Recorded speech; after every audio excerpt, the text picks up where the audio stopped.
Great. So, great answers so far, Tom. Thanks for telling us these stories. They're really good. Do you have any idea where you see yourself in maybe 2 years or 2 years plus? Yeah, that's a good question. I think that I'd probably like to answer it with a bit of a measured response, really, starting in the short term for me, because being relatively new to tech, but with a good amount of work experience behind me, I think it's really important that I continue on this learning journey. So perhaps for the first 6 months, I know it's really important for me to continue my learning and really strengthen the technical aspects of what I do within an organization. But I know equally it's really important for you to see return on investment for someone that's new. Luckily, through the hard work at EDA that I've done, I have been hardwired to learn things very quickly. So I think you would see a return on investment much quicker with someone like me than perhaps you would do with, for example, a university graduate. But 2 years, once I've cemented myself in the organisation, I know, most of the aspects, and I've built rapport with the wider team, and I'm comfortable that I'm providing return. Then I can start to get a little bit of agency in what I do and actually find out what really makes me tick and what I can specialise in. Now, my background in teaching before has given me a real passion for mentoring others. I often gravitate towards giving advice and explaining things in ways that other people haven't thought of that actually clicks with them. So I'd love to, within 2 years, be valuable enough in the organisation that I could mentor others and bring them through, whether that's a team lead role or whether it's more of a functional mentorship or technical mentorship of new people to the organisation. Then that would be great. I'm also really confident in that teaching environment with speaking to groups of people at once and being kind of the center of attention. So perhaps that could lend really well to the pitching and client facing elements of your organization. I think to summarize, I think I'm just excited about the opportunities that lie that what seems really far in the distance with an organization of your size. But in the short term, I'd really like to continue to grow and develop and find the answers to those questions in the shorter to medium term. Fantastic. Okay. So what I heard initially was a recognition of where we're at. Hey, I'm transitioning career. I'm new to this. In the first 6 months, really, I'm focusing on learning, but you're also looking for a return on that investment. So I will meet that, and that's a recognition of where we're at, which is good, because what's going through my mind is, does this candidate have realistic expectations of the journey? And I'm very clearly getting that. You then related it to previous employment and your previous career, talking about the training and the aspects of teaching and speaking and so on, and seeing a future where that could be put to use. And I think that's really important as well, because I think you said, I'm going to onboard more quickly. I'm not a uni grad. I'm although new to tech, I'm not a grad. And I think that maturity and all of the skill sets that come with it are important.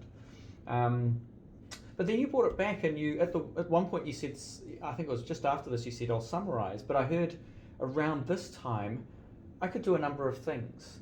And I'm excited to sort of start now and see where that takes me. But it could look like, getting in front of clients and being able to present, and it could look like mentoring others. And there was this aspect of wait and see. And I think that's really important, because if you came to me with a very rigid, narrow thing, it might work, but it equally might not. But coming at it from a perspective of, hey, the first 6 months, it's about learning. I want to see you have that return on investment, know that you've got the right person here. And from there, we'll figure it out. And I think that's actually at the heart of this question. It's, do you have realistic expectations that there is a future for both of you to still have fit today, have fit in 6 months, and have fit in 2, 5 years, and so on.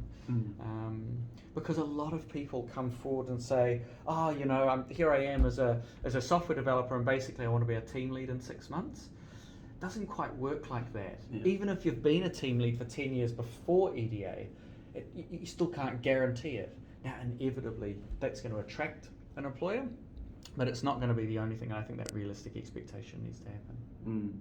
Yeah, and off camera, Ro and I had a bit of a discussion about what theoretical organisation this question was going to be in relation to, and that's really important, because if it's an organisation with 15 staff versus an organisation with 70 plus staff, your 2 years is going to look very different. Actually, in a smaller organisation, you might not physically move into a team lead role or into a higher level role because they've got a very flat structure and they're still developing the product or whatever that may well be. So don't go into an interview question like that with a small organisation and say, I want to be, 2 levels up someone's manager, because that's probably not realistic, and that will show that you've not done your homework. That's right. So yeah, I guess I was kind of hedging my bets, because in the interest of being quite generic for this example, but also not painting myself into a corner and saying I want to do one thing and that actually might not be very possible in that organisation. Yeah. This is a question to practice. Again, it really plays on a future state that's going to be the reality when you get work.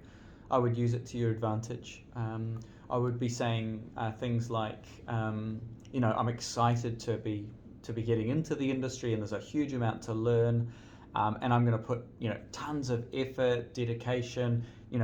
Tom using the words like, you need to be able to see the return on that investment. Those are good phrases to sort of use, because it's a risky time. For a company to be able to hire someone is a massive risk and a massive cost. So you want to recognize that, and you want to future-proof that investment.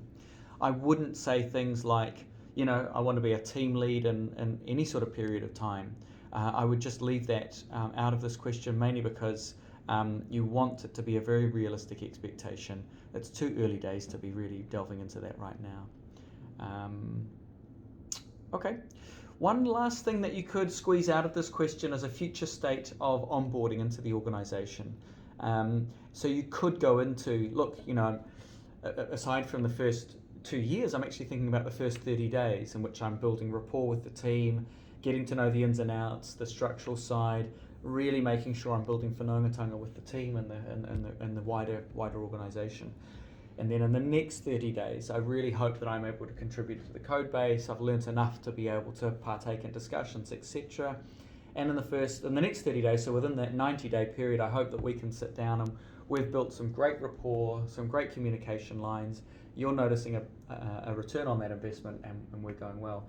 And what that does is it really starts to paint a picture of that immediate future, and it gives your hiring manager, the person literally sitting across from you, a sense of grounding as well, of confidence in that future state, and that can be really valuable too. It's a bit of a if you can squeeze that out of it, that's grand. I think it's a really great thing to be putting into the interview at any time, painting a future scenario of onboarding you into the organisation, because again, hiring managers have a lot of fear and responsibility over that time.